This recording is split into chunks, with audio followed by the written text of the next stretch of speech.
तो पहली चीज जो हम लोगों को समझनी है वो ये है करके कि भाई भारत का डेमोग्राफिक डेटा, जिसमें हम लोग देखेंगे कि भारत की पॉपुलेशन कितनी है। रिसेंटली अभी अगर आप ऑनलाइन जाकर के देखोगे तो आपको पता चलेगा कि भारत की पॉपुलेशन 146 147 करोड़ के आसपास है।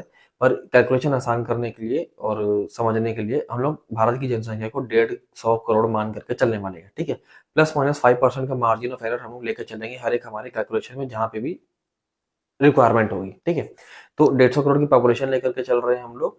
दूसरी चीज जो हम लोग देखने वाले हैं वो ये है कि एक परिवार में हम लोग मानने वाले हैं कि 5 लोग रहते हैं, ठीक है। 5 लोग रहेंगे एक परिवार में, जिससे हम लोग निकाल सकते हैं कि पूरे भारत भर में कितने परिवार हैं और कितने घर होंगे।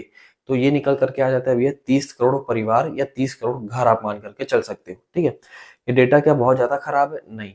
आप एक सरकारी संस्था है ministry of statistics and programme implementation करके, उसका डेटा आप लोग यहाँ पर पे देख सकते हो। मॉस्पी के हिसाब से 2022-23 में इन लोगों ने रिपोर्ट पब्लिश की थी। टोटल नंबर ऑफ हाउसहोल्ड्स जो भारत में है 2022-23 में रूरल और अर्बन मिला करके ये थे भैया 29.43 करोड़, ठीक है। तो हम 30 करोड़ मान करके चल रहे हैं, तो एक मोटा मोटा हमारा कैलकुलेशन सही बैठेगा इसके इसके आधार पर भी, ठीक है। तो ये एक डेटा अभी हम लोगों ने देख लिया, इसको ध्यान में रखना। 150 करोड़ की जनसंख्या है, 5 लोग एक परिवार में, तो हमारा 30 करोड़ परिवार बन जाते हैं, 30 करोड़ घर। इन घरों में एसी की जरूरत रहेगी, ठीक है।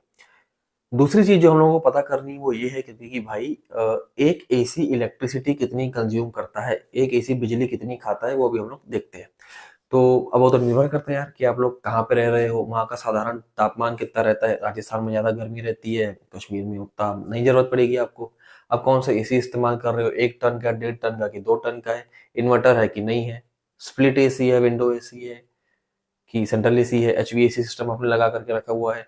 एनर्जी रेटिंग क्या है उस एसी की, 5 star, 4 star, 3 star, 3 star, 2 star, 1 star, ऐसे करके अलग अलग चीजें रहती हैं। हम लोग उदाहरण के लिए उठाने वाले हैं वो एसी जो सबसे ज्यादातर घरों में बिकता है, लगे हुए मिलते हैं आपको, वो होता है भैया हमारा 1.5 टन, 1.5 टन का 1.5 स्टार वाला इन्वर्टर स्प्लिट एसी, ठीक है। इस एसी का हम लोग उदाहरण लेकर के चलने वाले हैं। दूसरी चीज जो होगी वो ये होगी कि ये एसी दिन में 10 घंटे काम करता है, रात को सोते टाइम, और दिन में थोड़े समय तक, और 9 महीनों के लिए चलता है। 3 महीने सर्दी के हम लोग अलग कर देते हैं, यहाँ पे एसी काम नहीं करता, ठीक है। तीसरी डेटा पॉइंट वो ये है कि एक एसी 1 घंटे में कितनी बिजली खाता है। ये आता है हमारा 0.285 किलोवाट। ये मैंने एलजी की वेबसाइट में से निकाला है, और इंडस्ट्री एवरेज जो मैंने बाकी ऑनलाइन जितना भी रिसर्च किया, मैंने पता किया, एलजी का तो एक अलग से कैलकुलेटर दिया हुआ है, लिंक मैं डिस्क्रिप्शन में दे दूंगा, जहाँ पे मैंने यही डिटेल्स फीड की इसको कि 1.5 टन का एसी है, तो कितनी बिजली खाएगा ये पूरे साल भर में। तो एवरेज अराउंड 0.285 किलोवाट आ रहा था, ठीक है। तो अगर हमारे पास अभी डिटेल्स अवेलेबल है कि एसी कौन सा है, कितने घंटे चलने वाला है, और कितनी बिजली खाता है 1 घंटे में, तो हम लोग हमारा साल भर में एक एसी कितनी बिजली कंज्यूम करता है वो हम लोग निकाल सकते हैं। तो आप जैसे कि देख सकते हो ये अपने आता है 770 किलोवाट की बिजली कंज्यूम करेगा। ये एक डेटा हो गया। अब आपको सवाल ये उठाना है कि हम अनुमान लगाते हैं कितने घरों में हम लोगों को एसी चाहिए। एक एसी की बात हो रही है ना, तो 30 करोड़ में से हम लोग मान के चलो 50% घरों में बोलते हैं कि एसी होना चाहिए, ठीक है। तो वो हो जाता है 15 करोड़। तो सालाना हमें कितनी बिजली चाहिए रहेगी 15 करोड़ घरों में एक एसी सपोर्ट करने के लिए, इसका हम लोग आंकड़ा निकाल सकते हैं, जो कि आता है भैया 11,550 करोड़ किलोवाट की बिजली। अब इतनी बिजली हम लोगों को चाहिए सालाना सिर्फ 15 करोड़ घरों में एक एसी सपोर्ट करने के लिए, ठीक है। ये हो गया दूसरा डेटा पॉइंट। तीसरा डेटा पॉइंट जो हम लोग को समझना है वो ये है करके कि भारत में पूरे साल भर में बिजली बनती कितनी है, भारत का एनर्जी बजट कितना है। चलिए आइए अभी हम लोग वो देखते हैं। पावर मिनिस्ट्री के हिसाब से इन लोगों ने रिपोर्ट निकाली थी, power ministry at a glance. उसके हिसाब से अगर आप ये रिपोर्ट आपके सामने है, ऊपर में ये बीयू लिखा हुआ है, इसका मतलब रहता है बिलियन यूनिट्स, और 1 बिलियन में होते हैं 100 करोड़। तो ये जो आंकड़े दिए हुए हैं ये 100 करोड़ में दिए हुए हैं। तो हम लोग अभी 23-24 का उदाहरण उठा लेते हैं, क्योंकि सबसे ज्यादा बिजली पूरे रिपोर्ट के हिसाब से अभी इसी साल लास्ट ईयर ही बनी थी। तो टोटल बिजली 23-24 में हम लोगों ने कितनी बनाई है, 1,73,909 करोड़ किलोवाट। इतनी बिजली एनर्जी बनाई गई है पूरे देश भर में, अलग अलग माध्यमों से, कोयला, न्यूक्लियर, रिन्यूएबल सोर्सेस, सब चीज मिला करके इतनी बिजली पूरे देश भर में बनाई गई थी। अब हम लोग निकाल लेते हैं कि कितनी बिजली चाहिए रहेगी साल भर में जितनी हम बिजली बना रहे हैं उसपे से कितनी बिजली चाहिए होगी सिर्फ एसी को चलाने के लिए, अब हम लोग उसको निकाल सकते हैं। जो कि निकल करके आता है, एक मिनट, जो कि निकल करके आता है भाई 6.65%। ठीक है। अब ये तीन चीजें हम लोग के आंखों के सामने आ चुकी है। पहला क्या है, 30 करोड़ परिवार है, 50% लोगों के घर में एसी चाहिए और एक एसी चाहिए। तो एक एसी कितनी बिजली खाएगा वो भी हम लोगों ने देख लिया, हम कितनी बिजली बनाते हैं वो भी हम लोगों ने देख ली। जब ये तीन डेटा सेट हमारे पास तैयार है, अब हम देख सकते हैं कि लगभग 6.5 से 7.25% के बीच में सालाना हमारे जो जितनी हम लोग बिजली बना रहे हैं उतना हमको खर्च करना पड़ेगा सिर्फ और सिर्फ एसी चलाने में। ठीक है। तो कुछ लोग तो भैया सिर्फ इस डेटा को देख करके समझ गए होंगे कि क्यों हम लोग हर एक घर में एसी अफोर्ड नहीं कर सकते, हमारे पास इतनी बिजली नहीं है। पर मैं अभी ये रेंटिंग करके बता रहा हूँ, थोड़ा ज्यादा अच्छे से समझ में आएगा। तो भाई मेरे को एक बात बताओ, हम क्या पागल हैं कि पूरे देश भर की जितनी बिजली है मैं उसका 6.5%, 10% या 15-15, 20-20% सिर्फ एसी चलाने में खर्च करते रहूंगा? क्या और कोई काम धंधा नहीं है क्या मेरे को? है यहाँ पे इतनी सारी हैवी हैवी इंडस्ट्रीज चल रही हैं, डेटा सेंटर्स हैं, स्टील प्लांट्स हैं, रेलवे चल रही है बिजली पे। ये सारी चीजें कैसे चलेंगी अगर मैं सिर्फ और सिर्फ आपके एसी के लिए इतनी सारी बिजली खर्च करूंगा? अब ये अनुमान मैं आपको फिर से याद दिला दूं, क्या है भाई, 15 करोड़ घर में एक एसी। क्या एक ही एसी लगा रहता है घर में? भाई अभी यहाँ पे हालात इतने खराब हैं, तो अभी फिलहाल कितने घरों में एसी है? एक नेशनल फैमिली हेल्थ सर्वे ने रिपोर्ट किया था 2019 से 2021 के बीच में, और 2022 में रिपोर्ट पब्लिश की थी मार्च में। इस रिपोर्ट के अनुसार एयर कंडीशनर लगभग 24% घरों में है। ये रिपोर्ट ये नहीं बताती कि कितने एसी है, एक एसी है, दो एसी है कि 10 एसी है, ये सिर्फ इतना बताती है कि भाई एसी है। ठीक है। तो 24% घरों में है। अब हम लोग इसको क्या करते हैं, कैलकुलेशन इजी करने के लिए 25% मान करके चलते हैं। तो 30 करोड़ फैमिलीज में से 25 घरों में से 25% में एसी एक्चुअली लगा हुआ है, 7.5 करोड़ घरों में। और यहाँ पे हालात क्या होते हैं, गर्मी आती है नहीं, हम लोगों को हरे बिजली बंद करनी पड़ती, अभी ऐसे हालात है। तो 15 करोड़ घरों में अगर दो एसी लगे रहेंगे, तीन एसी लगे रहेंगे, हम लोग यहाँ पे 13% से 20% तक का भी हम डबल ट्रिपल करें तो सिर्फ और सिर्फ एसी चलाने में खर्च हो रहा है। हम ये भाई बिल्कुल अफोर्ड नहीं कर सकते, हमारा एनर्जी बजट इतना है ही नहीं। तो इस एनर्जी बजट को ध्यान में रखते हुए सरकार ने एसी जैसी एसेंशियल आइटम, नेसेसिटी आइटम की जो भारत में जरूरत रहती है उसके ऊपर 28% जीएसटी रखा है। भारत सरकार एक प्रकार से चाहती नहीं है कि आप एसी खरीदो। अगर भारत सरकार सरकार के पास ऑप्शन होता ना 50% एसी के ऊपर जीएसटी रखने का, तो वो भी रख देती। क्योंकि नहीं कर सकते ना यार, इतना हमारा एनर्जी बजट है ही नहीं कि हम लोग हर एक घर में एसी सपोर्ट कर पाए। आपको क्या लगता है, क्या ये निर्मला सीतारमण जी को बात नहीं मालूम है?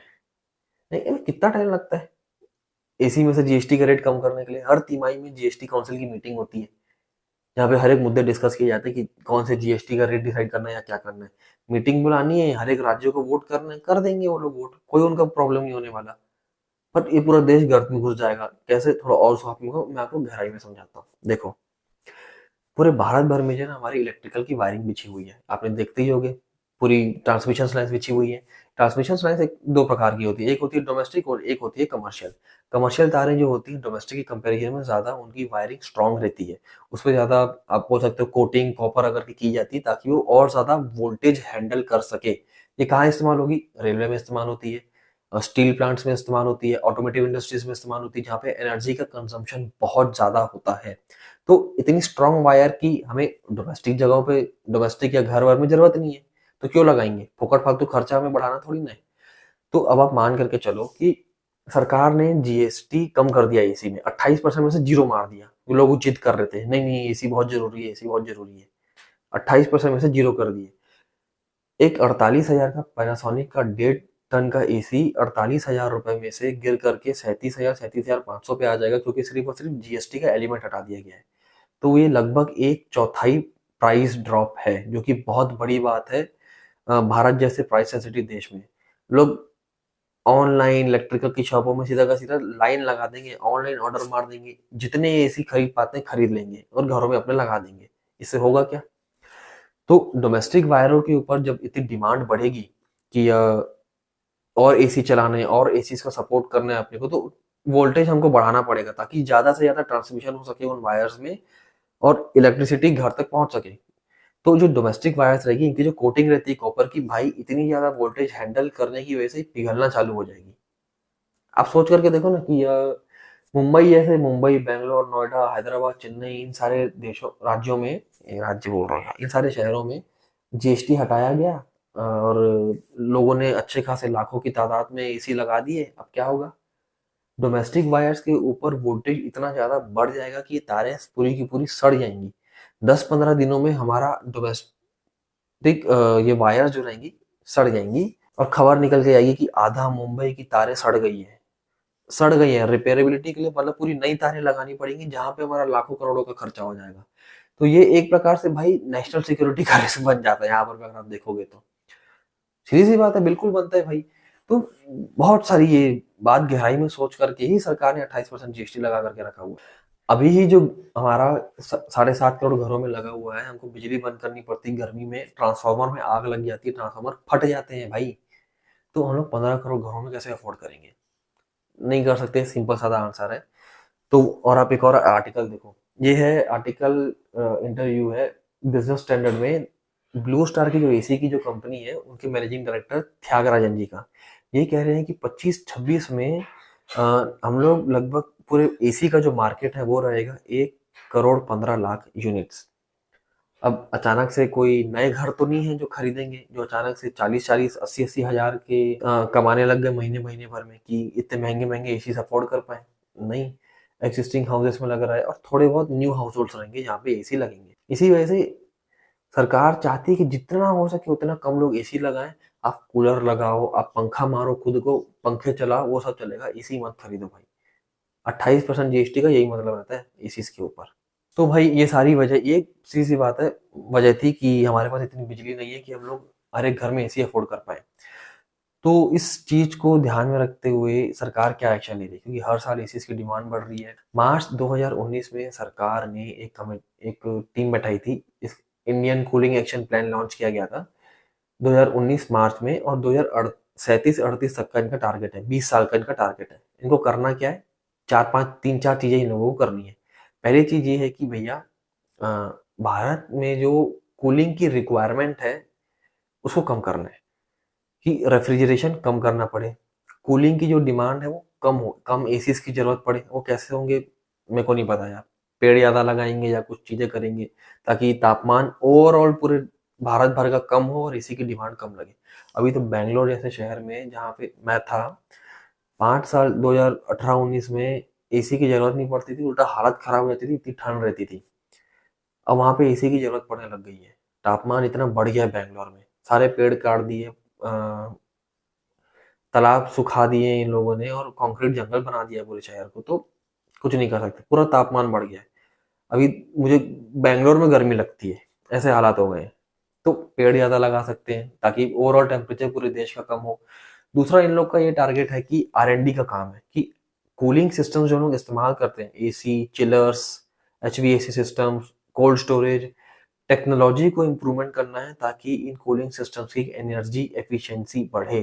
एनर्जी एफिशिएंसी बढ़ाने का मतलब होता है कि भाई अगर आप एक ये 1.5 टन का जो एसी चलाते हो और आप 22 टेम्परेचर पे रखते हो, तो ये 0.285 किलोवाट की बिजली खाएगा। एफिशिएंसी बढ़ाने का मतलब ये हो जाएगा कि ये ठंडा उतना ही करे 22 में, हाँ, पर बिजली थोड़ी कम खाए, 0.2 खाए किलोवाट, 0.18 खाए। तो ये तो R&D का है भैया, इस पे तो बहुत खर्चा लग जाएगा। कहाँ पे स्टेटस है, क्या है, कुछ पता नहीं है। तीसरा एक्शन प्लान जो था वो इन लोगों ने उठाया था, वो ये था कि 1 लाख टेक्नीशियंस को हम लोगों को ट्रेन करना है, ताकि पूरे देश भर में एसी की मरम्मत सही तरीके से होती रहे। अगर आप अपने एसी की मेंटेनेंस सही टाइम पे टाइम कराते रहोगे ना, हाँ, वो इलेक्ट्रिसिटी कंजम्पशन चेक में रहता है। नहीं तो एयर फिल्टर खराब हो गया, कंप्रेसर खराब हो गया, इन्वर्टर खराब होते जा रहे हैं, एयर फिल्टर में डस्ट जम जा रही है कि ठंडा नहीं कर पा रहा है एसी ठीक से, गैस खत्म हो गई है, कई सारी चीजें रहती हैं अगर एसी का मेंटेनेंस नहीं रखा जाए, जिसकी वजह से इलेक्ट्रिसिटी कंजम्पशन बढ़ जाता है। तो अगर आपको कूलिंग सिस्टम्स की जो डिमांड है एनर्जी की उसको कम रखना है, तो मेंटेनेंस एक बहुत मेजर रोल प्ले कर सकता है। तो अब 1 लाख में से इन लोगों ने कितने ट्रेन किए हैं, मैं रिसर्च किया भी नहीं और मैं करूंगा भी नहीं, ठीक है। तो ये 3 एक्शन प्लान थे जो इन लोगों ने किए हैं, 2019 में लॉन्च किए थे। उसके बाद तुरंत कोरोना वायरस हिट कर दिया था 1 साल बाद। तो अभी इनका क्या स्टेटस है, क्या है, मुझे कुछ भी नहीं पता है, ठीक है। चलो यार, ये वीडियो था कि क्यों जीएसटी 28% रखा गया एसी के ऊपर। आशा है आप लोगों को समझ में आया होगा पूरा, एक अच्छे तरीके से हम लोगों ने इसको समझा है। अब देखते हैं आने वाले सालों में क्या होता है। चलिए, अगले वीडियो में मैं आपसे मिलूंगा। इस वीडियो को लाइक शेयर सब्सक्राइब करना बिल्कुल भी मत भूलिएगा। अब मैं आपसे अगले वीडियो में मिलता हूँ। नमस्कार।